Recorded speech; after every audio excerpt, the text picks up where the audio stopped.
Hey guys, so this is our video lesson for week number 2 and it covers modules 4 and 5 of our Earth and Life Science for the first sem 2021-2022. Objectives natin para sa this lesson is to classify rocks into igneous, sedimentary, and metamorphic rocks. And number 2 is to explain how the products of weathering are carried away by erosion and deposited elsewhere. So first, so module number 4, this is about rocks. So ito naman, matagal na natin dinidiscuss, elementary pa lang tayo, dinidiscuss na natin ang 3 different kinds of rocks. And the three different kinds of rocks are the following. Number 1 is the igneous rocks, the sedimentary rocks, and the metamorphic rocks. These are the different types of rocks. So we will discuss them one by one. First is the igneous rocks. Igneous rocks are formed from the crystallization of magma or lava. So, usually nafo-form siya malapit sa vulkan. And, by the way, there is a difference between magma at saka lava. Kapag hindi pa siya nakakalabas ng surface of the earth, ang tawag pa natin doon, sa ating mga molten rocks, ang tawag pa natin dyan ay magma. Meanwhile, kapag naka-erupt na yung vulkan at nag-erupt na or naglabas na ng mga molten rocks, lava na ang tawag natin. No? And from these molten rocks, kapag lumamig na sila, nagkakaroon na tayo, or nakakabuo na tayo, nakaka-form na tayo ng igneous rocks. And there are two types of different rocks based kung saan sila nabuo.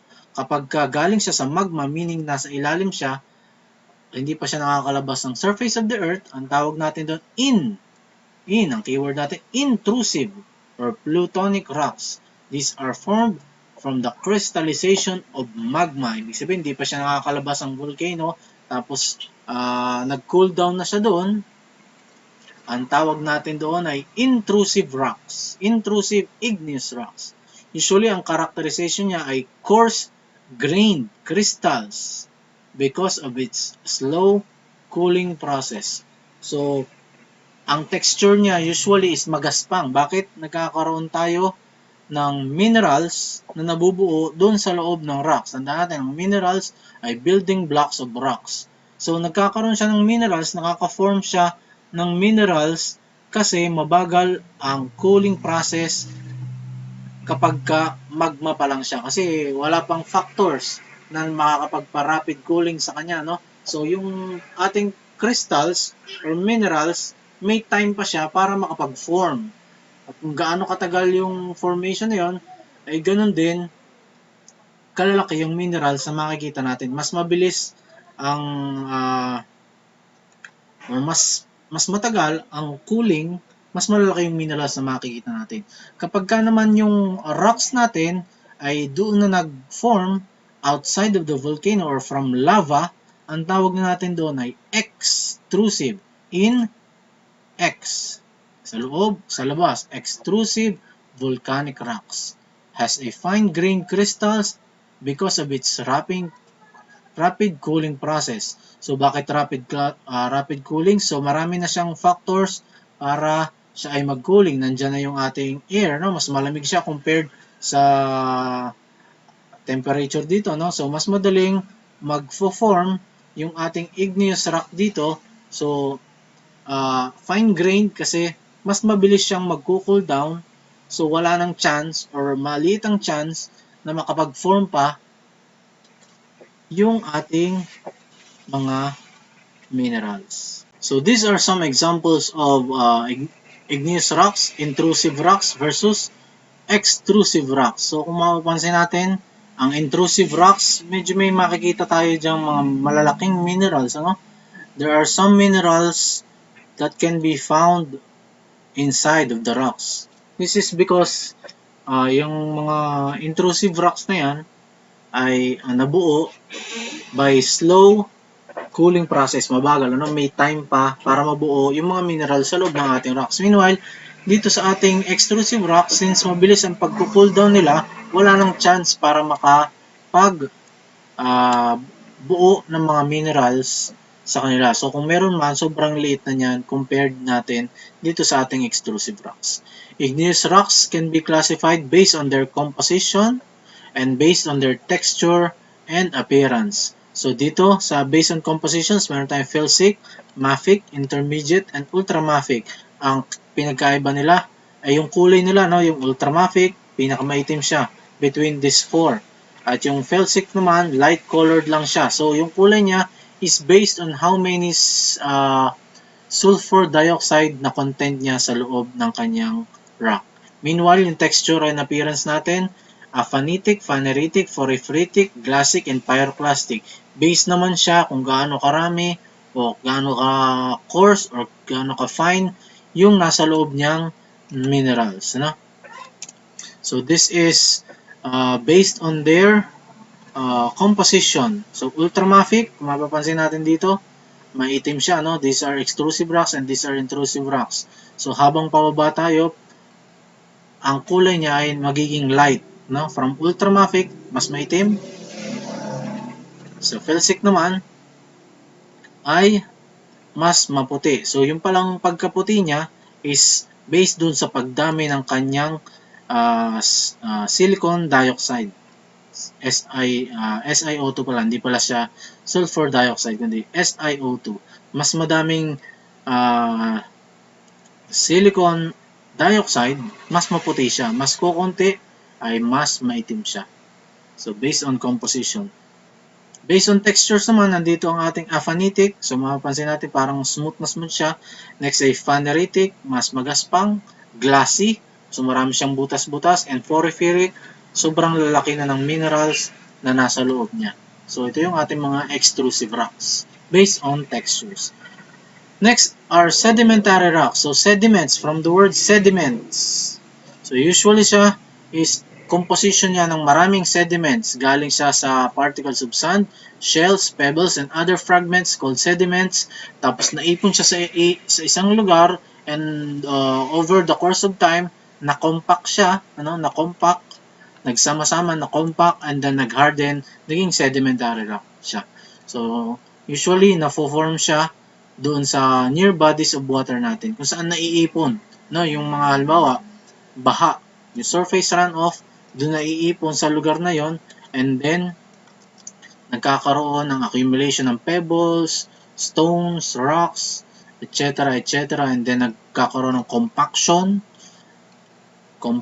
and then cementation, hanggang makabuo tayo ng isang malaking solid rock na maraming abubot sa loob. Ang tawag natin doon is sedimentary rocks. We have three types of sedimentary rocks. Number one, organic sedimentary rocks.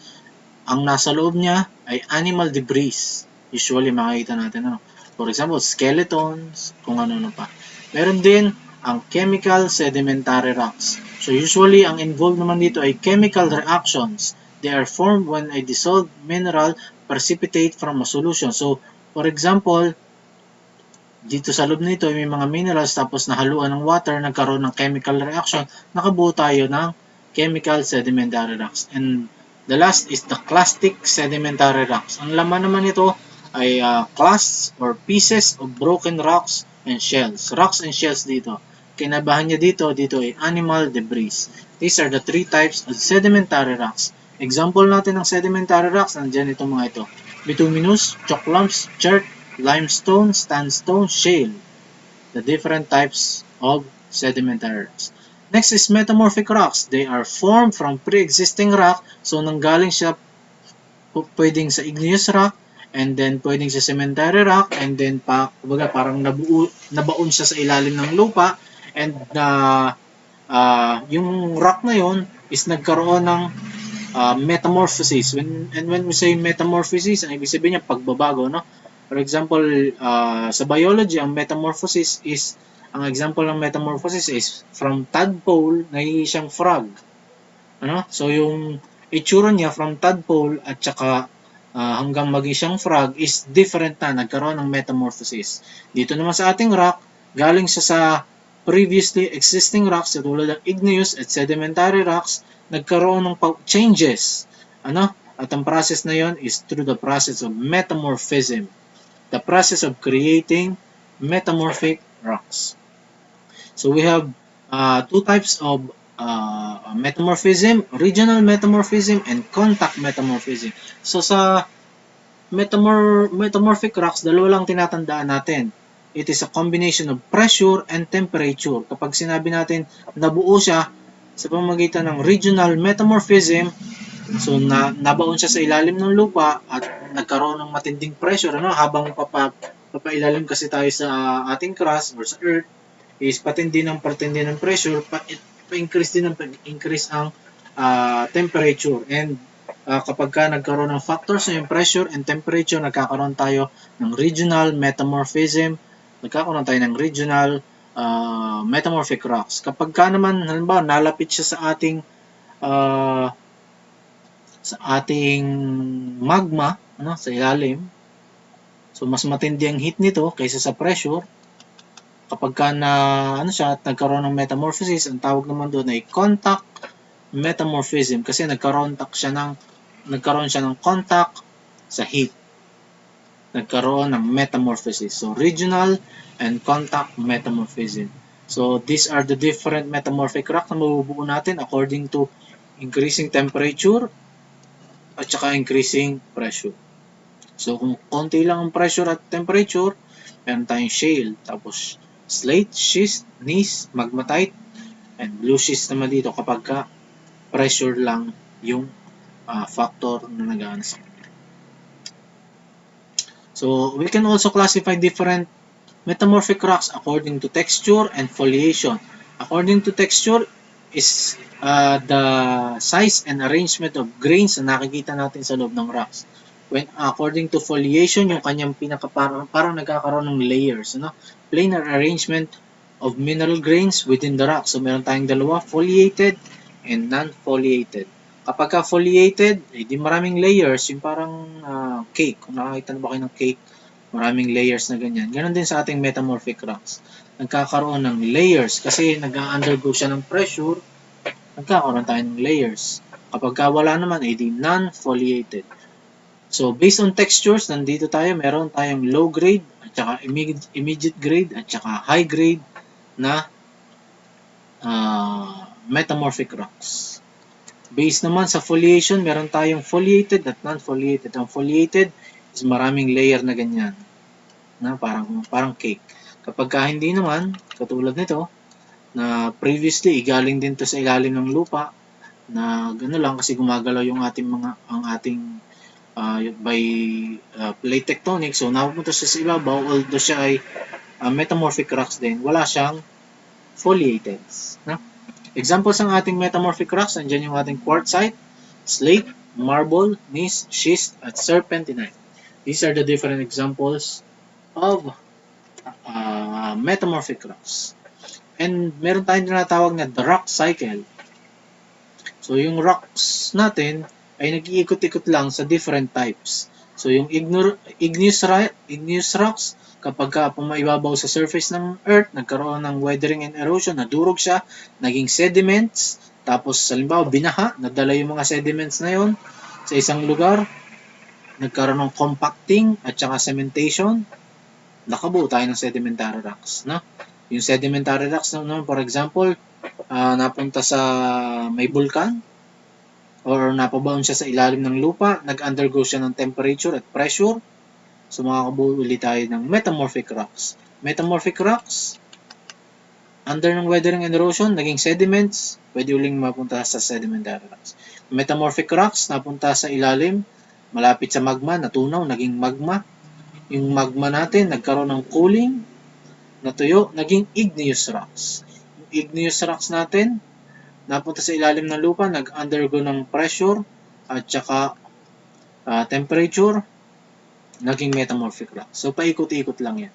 So, possible na yung igneous rocks is maging sedimentary rocks, possible din siya na maging metamorphic rocks. Metamorphic rocks, possible na maging igneous rocks at possible na maging sedimentary rocks. And sedimentary rocks can be igneous rock and metamorphic rock. So, ang tawag natin dyan is the rock cycle.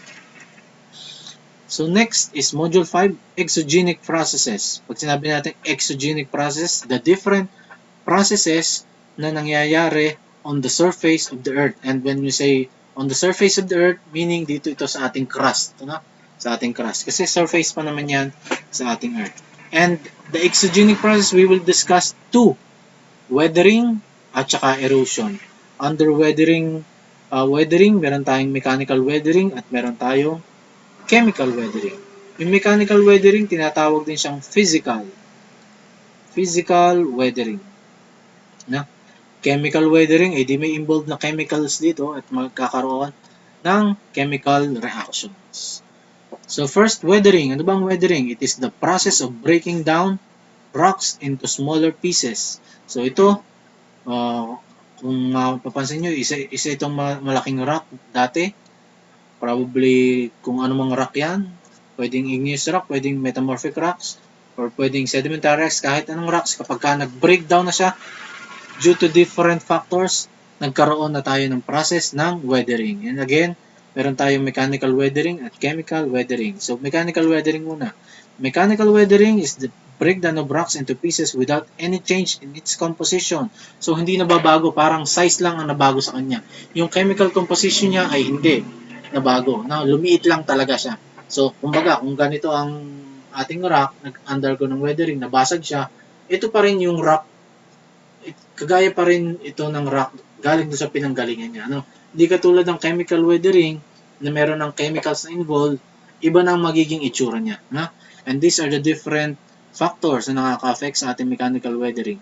Pressure, temperature, frost wedging, abrasion, organic activity, human activities, and burrowing animals. So number 1, mechanical weathering based on pressure. So di ba gumagalaw yung ating plates sa ating earth, plate tectonic theory. So ngayon, nagpo-push and pull yung ating mga plates, ang nangyayari, naiipit at saka nag-e-expand yung ating mga rocks, nangyayari, nagkakaroon ng bitak-bitak. It may become, yung rocks natin may become brittle and fracture kapag nawala yung pressure na nagpo-push and pull sa kanya. Maring mabitak. Pwede rin ang temperature, so kapag sobrang init, pwedeng magkaroon ng parang ganito. Natatanggal yung ibabaw. Natatanggal yung ibabaw ng ating rock, parang nagkakaroon ng flaking, flakes. Ganun din kapag sobrang nagkaroon naman ng freezing temperature, parang nagiging brittle, Parang nagiging brittle yung ating mga rocks. So temperature nakaka-affect siya sa ating mga rocks. Nagkakaroon ng mechanical weathering. Pwede rin ang frost wedging, frost ice, Wedging, di bumubuka. So yung mga rocks natin na may cracks, usually ito yung nangyayari sa mga lugar na malalamig, nagkakaroon ng snow. So yung mga cracks natin, naiipon doon sa bitak kapag naging yellow, yung water na yan nagsisip through kapag naging yellow, di para ang water kasi nag-e-expand kapag nag-freeze. So pag nag-expand siya, ang ginagawa niya parang pinapalaki pa niya lalo yung bitak ng ating rock hanggang sa mabasag na. That is frost wedging. Mechanical weathering based on abrasion. Abrasion kasi parang pag-iis-is, parang iniis-is natin. Katulad nito, so dati itong malaki, isipin natin ganyan yan. Siguro dito may mga wind na may kasamang sand. So parang iniis-is niya yung ilalim lang. So nangyayari kapag patuloy na naiis-is yan, so posibleng mag-breakdown into 2 itong ating rocks. Dito naman, so waves naman dito, waves na may kasamang sediments probably. So kapag patuloy na nangyari yan, itong top na ito, possibly ma-detach na siya dito sa baba, nagkaroon na tayo ng weathering. Organic activity, so yung mga roots natin, wala talagang sinasanto yan. Basta may mapapasukan siya, basag yun. Katulad din sa ating rocks, kapag nagpunta yun sa ating mga cracks ng ating rocks, mababasag at mababasag yan. Human activities, ito ang pinakamalala. So talagang nagbabasag tayo ng rocks, to find minerals, or to find dolomites, yung mga ganyan. So ito yung isang klase pa ng mechanical weathering. Burrowing animals, so hindi lang tayong humans. Ang ating mga rabbits, squirrels, burrow underground which may cause rock to rake. So meron yan, nagdidig, malakas-lakas yung kanyang pangdig, pwede niyang mabasag yung ating mga rocks. And chemical weathering naman, so di may involved ng chemistry dito, chemicals, nagkakaroon ng chemical reactions. So, kung sa physical weathering, yung itong nabasag na ito is same pa rin dun sa kanyang pinanggalingan. Dito naman, kapag itong rock na to nag-undergo ng chemical weathering, hindi na siya the same sa magiging result niya. Iba na yung kanyang composition. Hindi na siya katulad nitong physical weathering. And we have three examples ng ating chemical weathering. Nandiyan yung dissolution, hydrolysis, at oxidation. Ano yung mga yan? Dissolution, minerals dissolve in water. Example, halite or salts. Salts, mga asin natin, di ba? Natutunaw naman talaga yan sa tubig. So, kung ang rocks natin ay mayroong composition ng halite sa loob, ba nasa tabing dagat, kapag tatamaan ng waves, so posibleng matunaw yung ating salts, no, yung mga asin sa loob, at possibly maging yun ang maging cause ng pagkasira ng ating o pag-iba ng ating mga rocks. Minerals react with water. Ito yung hydrolysis. Minerals react with water to form different kinds of clay minerals. Kung yung kanina natutunaw, example is yung asin, dito naman nag-iiba. Hydrolysis ang tawag. For example, the mineral pyroxene. So, think of this as big rocks. Iisang composition. Now, kapag nung nadaanan siya ng tubig, for example ay rain, so halimbawa itong part na to ng rock is pyroxene, nung nag-sip yun yung tubig, nagkaroon ng hydrolysis, nag-iba siya, hindi na siya isang rock, nag-iba na siya, so magkakaroon tayo ng weathering. And nandyan din yung ating oxidation, kalawang. Kapag halimbawa may iron sa loob ng ating rock, pwedeng kalawangin kapag na-expose sa oxygen, at yun na yung magiging simula ng pagkasira ng ating mga rocks. So that is weathering, physical weathering or mechanical weathering, and chemical weathering. So kapag nabasag na yung ating rocks, dyan na magsisimula yung ating erosion. Ang erosion naman, the separation and removal of weathered rocks due to different agents such as wind, water, and glacier that causes transportation of the materials to where they are deposited. So, nabasag na weather, so posible na siya ngayong matransport sa ibang lugar. So, yung pagta-transport na yun, yung ready na siyang matransport to different places due to wind, water, and other factors, ang tawag na natin doon is erosion. So, plants and animals and humans play an important role in the erosion process. So, marami ding factors ang ating erosion. So, different types of erosion, itong mga ito, river carving a valley, waves cutting back cliffs, glacier moving rocks, landslides, wind blowing topsoil, at yung kung ano-ano pa. So, that is exogenic process, erosion natin, at saka weathering. First, ang nangyayari muna is the breaking down of rocks, weathering yon. It refers to the decomposition of soil and their minerals and rocks to direct contact with the Earth's atmosphere. Kapag ready na siya, so mas maliit na yung, kapag na-weather na yung rocks, mas maliliit na yung pieces natin. So kapag ready na siyang matransport, erosion na ang tawag doon. Kapag yung na-weathered rocks natin is matatransport na into different lugar, erosion na yon. Erosion refers to the displacement of solids such as water, wind, and ice. So that is the difference between erosion and weathering. So that's it. I'll see you guys next time. Bye-bye.